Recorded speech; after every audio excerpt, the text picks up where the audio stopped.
Welcome, Instagram users. In this comprehensive guide, we'll show you how to add an email to your Instagram account. Let's jump right into the steps. Step 1. Open the Instagram app on your Android device. Locate the Instagram icon, tap on it, and the app will launch. Step 2. Once inside the app, find your profile picture at the bottom of the screen. Give it a tap, and it will take you to your profile page. Step 3. Look for the Edit Profile button and tap on it. This will allow you to make changes to your profile settings. Step 4. Inside the profile editing options, find and tap on the Contact option. This is where you can manage your contact information. Step 5.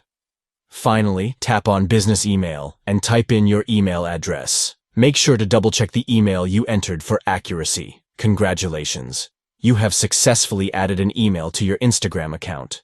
Now, you can easily be contacted through your business email. If you found this tutorial helpful, please give this video a thumbs up and don't forget to subscribe to our channel for more Instagram tips and tricks. Thank you for watching, and we'll see you in the next video.